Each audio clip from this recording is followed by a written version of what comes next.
Welcome everyone to New American Youth Ballet Presents. I am so honored to have the great Thomas Forster here, principal dancer at American Ballet Theatre. He trained at the Elmhurst School of Dance, the prestigious Royal Ballet Upper School in England, before building his career with American Ballet Theatre.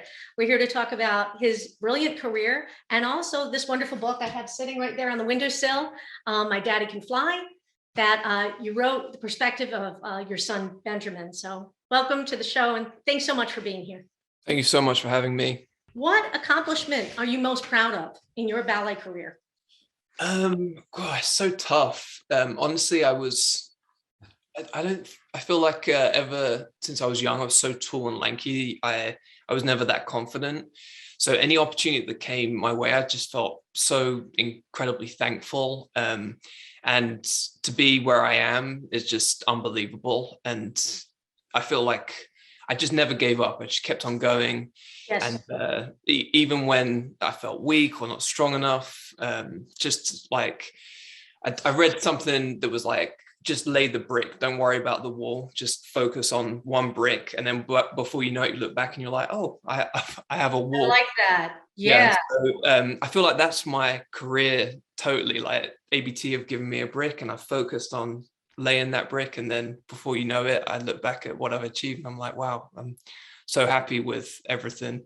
That reminds me of, I think it's Martin Luther King, where he said, you don't have to see the top of the stairs or where it goes, just take the first step, or something like that. That's a really, really good piece of advice. What advice do you have for your son or any young man going into the ballet profession that you wish was told to you before your journey as a professional dancer? That's a great question. I feel like it probably was told to me, but I didn't listen. But especially when you're young, you shouldn't be scared to fail. Failure becomes such great understanding and lessons. And it's almost sometimes better to fail young and achieve later on in life. Because if you achieve young and then you experience failure later, I don't know, just for a young dancer, and especially for my son, just do what you love, do what you're passionate about, do what doesn't feel like work. And then from there, don't be scared to fail. Don't be scared of judgment of others. Just believe in yourself, go for it, and just one step at a time. I think that's really important advice also for a time that this wasn't as much the case when I was growing up as a dancer, but now it's also can be very competition driven. Yes. And if you compete, and sometimes it's a little bit hard to judge. You can judge on certain technicalities, but it's almost like a painting, right? What moves one person might hit another person a different way. And 100. sometimes artistry is, it's hard to judge because it's the expression of that individual. And so Yeah. if you don't get selected or you don't get the gold medal, it doesn't mean, you know, your Yeah. days are over at 12, Yeah. which happens, doesn't it, in this field? It's I a know. very I see. competitive. Yeah, I see young kids get so down and hard on themselves, but you just learn from it. And the mistakes as well when you're young, like, oh, I slipped or I missed this, or when you draw out and just look at the big picture, it really, really doesn't matter. You got to try your best, and if little things happen, they happen to the best of people. So you just roll with it, and don't be scared of that when you're a young dancer, especially, or doing anything at a young. Yes, yes. All right, a little bit tough question. I'm actually going to share with you real quick a young boy, a student of mine who is incredible feat, incredible facility. When he came to me, he was probably 6 years old. And I was confused because on the registration form, it said one name, but in the classroom, he introduced himself by another name. And I couldn't understand. I asked his mom, what's going on? She said, well, at school, he's given such a hard time. He gives himself a different name when he's in ballet. Oh, wow. And this kid used to slip with his ballet slippers under his pillow. Mm, Amazing facility. And mm, he had a really hard time in school. yeah. I did one episode about his journey, and one thing that I really am excited to share with you is he turned it around and choreographed for the kids that were such punks to him, and he Love did it. his own Nutcracker production. Someone said boys couldn't do ballet, but when I was with my babysitter in the train, I saw a picture of boys doing ballet. You did. I showed my ballet shoes to my friends at Show your school. ballet feet to the camera. Just point your foot and hold it up there. Those of you that don't know ballet, that's a ballet foot right there. Okay, you take that to anyone in the world and they'll tell you that's a ballet foot. Definitely. So I heard that you put on your own show. Yes. So you got all these friends who are telling you ballet isn't cool, and then you just gathered them all together and you directed Actually, a show? some of them already did ballet before me. So you used their talents in your show? No, I didn't know they did it until I showed my ballet shoes, and they said they were in the Nutcracker, and then my movement teacher said they were in the Nutcracker. And then we started this whole Nutcracker. We made costumes. I We saw made the whole this. show. So you directed the whole thing? So it was kind of our own Nutcracker because it was getting close to the end of the school year. Yeah? So we had to do a short one, not like the whole Nutcracker. You had a big audience. And we only have 21 kids, but I tried. That's a pretty big how old are you? 6.5. Give me 5. I want him to see, he's older now, but like, there aren't too many books like this, No. Yeah. you know, and I wish he would have, and now he can delve into this. Yeah, Yeah. just to educate an average parent, to let them know that ballet isn't just for girls. There's a Right. place for boys in ballet, and you can have a great career in life through ballet. But then also, it's just a great art form to learn at a young age, even if you go on to do something different. Absolutely. Okay. What advice do you offer dancers who are maybe injured and just waiting to return to the stage? You just got to be patient. So for me, I was born with an incredibly loose left shoulder, and a lot of men in ballet, it's all about partnering. Like you have to be able to lift the women above your head. Yes. Otherwise you won't be able to go that far. And in England, they actually told me to quit because they were like, your shoulder is so loose. It wouldn't ever fully dislocate. It was so loose that it would do a thing called sublux, where it'd pop in and out. Oh, really? Yeah, it would be quite sore and painful. Yeah. But I managed to make it into ABT, and they referred me to a doctor, and a great American doctor, Dr. Cordasco, and he was like, I can fix that. And I was like, amazing. So Really? I was out for over a year. The build up, like they were like, lift your arm, and that's the range of motion I had on my left. And so a physical therapist at ABT every day, I'd have to like inch my hand up the wall just to try and create the flexibility. Was it locked with pain or it was just immobile? Because he'd sewn it up very tight because it was so loose. And then because for about 3 months, I didn't move it. It was atrophy and all kinds of stuff going on.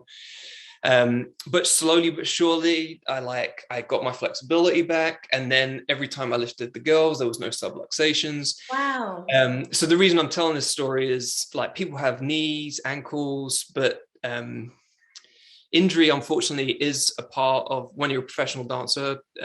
If you can manage to get through your career without an injury, that's great. But most people at some point do experience an injury. So you just got to stay patient, take the time. There's other things like you can read or do other things to keep your mind sharp on that downtime, and just relax, like just breathe and don't get too stressed or worried about what it's going to mean. And you know. Who are the 3 most influential people in your ballet career and why?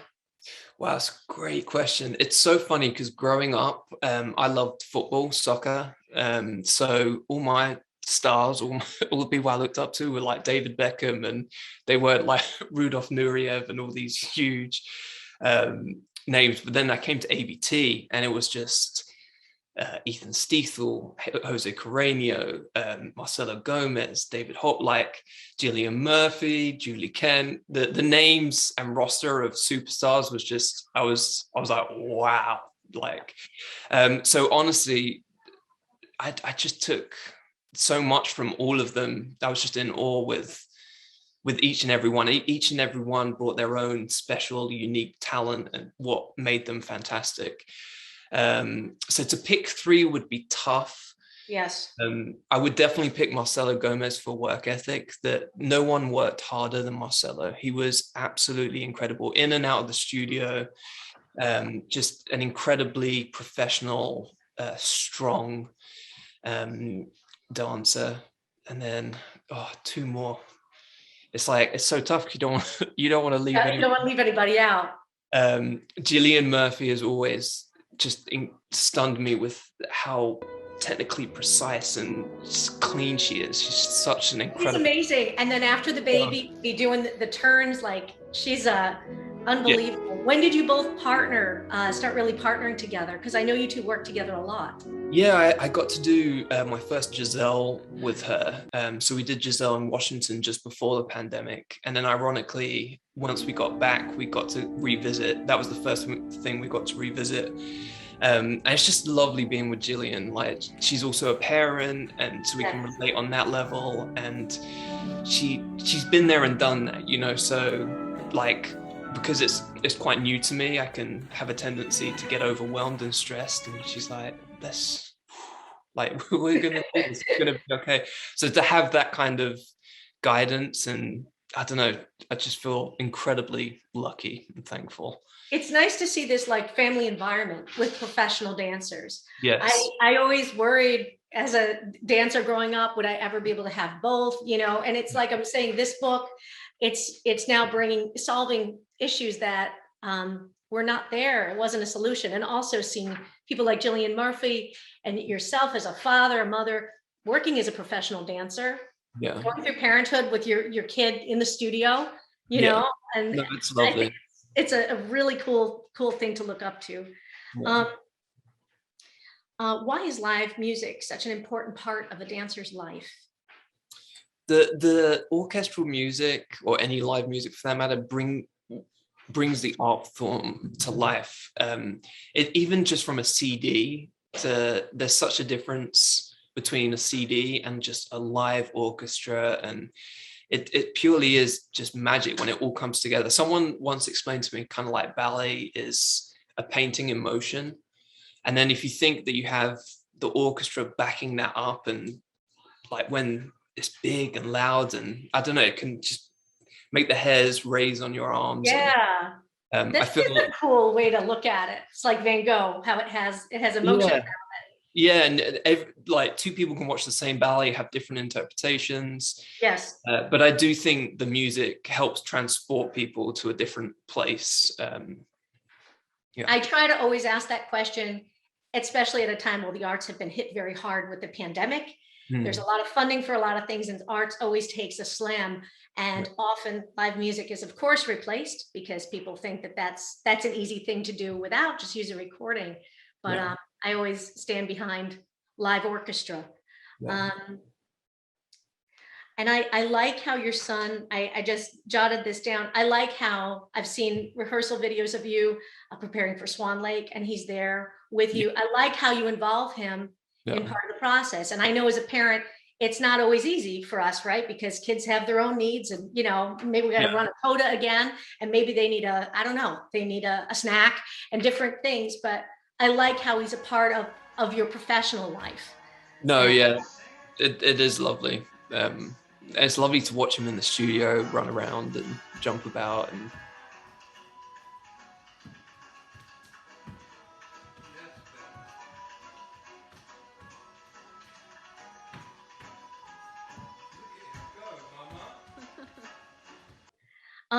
I personally am working on a new ballet called Life of a Dancer, and I'm trying to just grab ideas and stories from real ballet dancers and professionals. When you hear Life of a Dancer, what comes to mind for you? Dedication, like Life of a Dancer. You have to dedicate yourself to it. It's not easy. It's not something you can just half-heartedly go into. It's pure dedication. But with it just comes such a sense of like fulfillment and achievement. To be able to perform ballets in front of people and be appreciated for what you love, I don't know, it's incredibly special, and I feel very lucky to be able to do it as a job. Absolutely. Tell us about your book, My Daddy Can Fly, and how you came about writing it. Yeah, so ABT approached me, just saying, would you be open to us publishing a book about you being a male ballet dancer from your son's perspective? And I was like, yeah, sounds great. And I got together with Cherie, who co-wrote the book with me. And we sat down and we just talked about some common misconceptions, and just maybe just try and normalize it for a young boy listening to the story, that it is slow and fast, it is strong, and just try and put some of the attributes in there that are actually in ballet, and not the misconceptions that it's all frilly dresses and point shoes. Right. It's a beautiful book. And what is the most important lesson you want boys and girls to take away from this book? Yeah, just if you have a passion for it, just try your hardest, enjoy it, go for it. Don't worry about perfection. Just try to do your best on that day. And don't worry if you mess up. Don't be too hard on yourself. And see where the journey takes you, He turns, he jumps, he points his toes and leaps. Ben lifts the heaviest book he can find over his head and spins. He does a pirouette, and his friends gasp at how quickly Ben moves his feet. Finally, Ben bends to one knee, lifts his arms oh so gently above his head, and then lowers them to his sides. A ballet dancer! Your daddy is a ballet dancer! Rachel, Louise, Jaden, and Daniel scream out. Mr. Underwood and every student in the classroom have stopped what they were doing and are watching Ben. And so is Ben, Mr. Underwood exclaims. Bravo, Ben! Bravo! The whole class says together. And then the end of the book is just a little note from me, just showing my kind of history through ballet. The first picture is me as 8 years old, not having any idea what ballet is, and then graduating Royal Ballet School, and then pictures of me performing at the Metropolitan Opera House. Picture of my sister Louise. She has Down syndrome. She dances for a company called Magpie Dance in London, and as it says underneath the picture, she's by far my most favorite dancer in the world. And then we get to the pictures of gorgeous Benjamin when he was a little baby, and then Dada, this one is my favorite. And Benjamin's favorite is me and his mama taking a walk in Jersey City.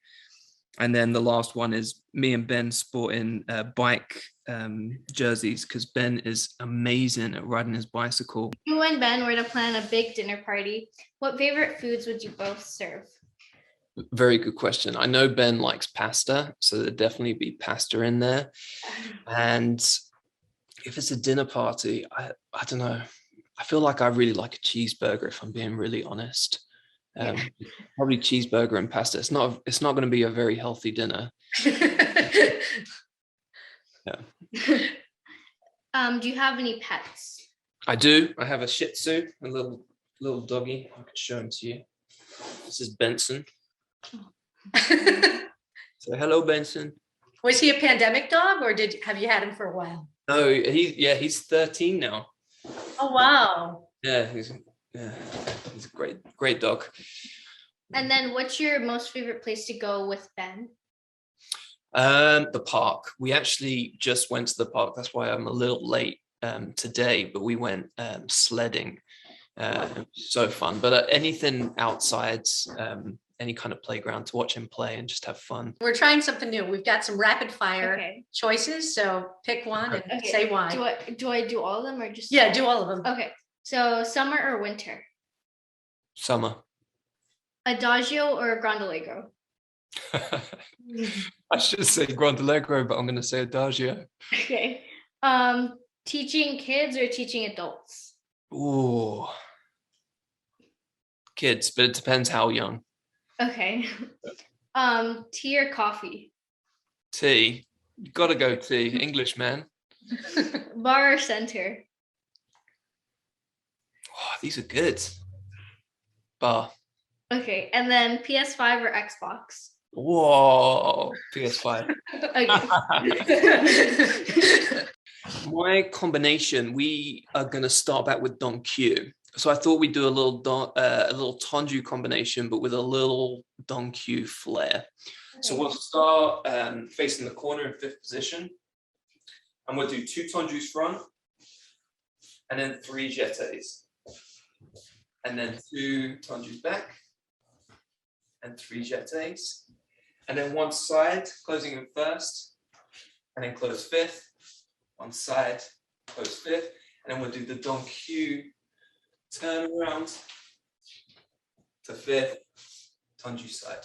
So 2 Tendus to the front, 3 jetés, 2 Tendus back, 3 jetés, to the side, in 1st, close 5th, side, close 1st, close 5th, and we'll Don Q it, step forward, Tendu.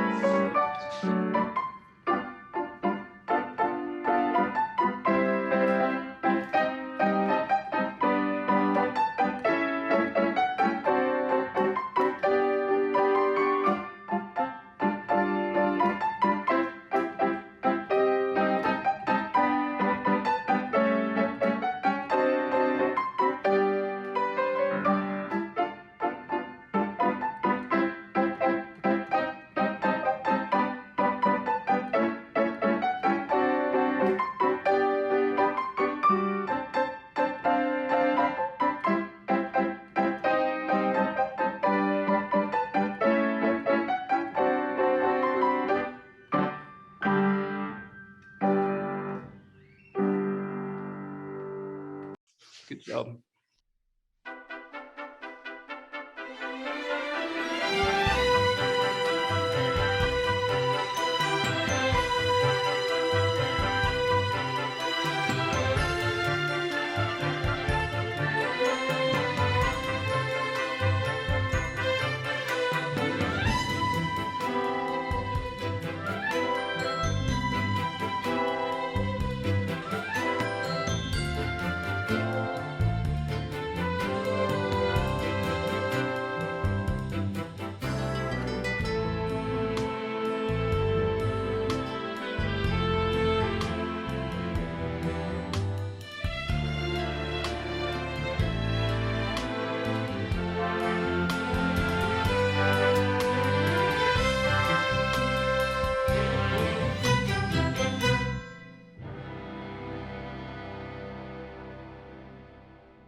Hi friends, my name is Elizabeth Flores. I'm the Artistic Director of the New American Youth Ballet. I've been privileged to be a teacher and choreographer since the age of 13 when I began my school. On that journey, we've gone to some very exciting places, even doing an original ballet in Carnegie Hall, all about the life of Anna Pavlova. Most recently, I've begun working with Manhattan Neighborhood Network with a weekly television show all about educating young people on the life of dancers, artists, and musicians. I have and continue to have the privilege of interviewing some of the top people in the field and hearing their stories, their journeys, and advice for young dancers coming up through the ranks and young artists of what they've learned and advice they wish they were given before to help educate.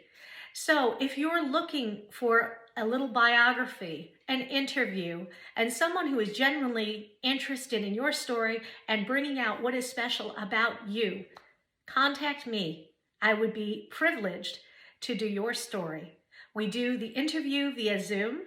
We find out everything that's important to you to express in your story, and we paint a picture with videos and photos that you provide and give me permission to use so people can get a genuine sense of who you are as an artist and what your story is. I promise you won't be disappointed. You're going to love our work. Take a look at previous guests and contact me, and let's talk. Let's get your program on television and get people to know about who you are as an artist. Thanks so much. I'll see you soon.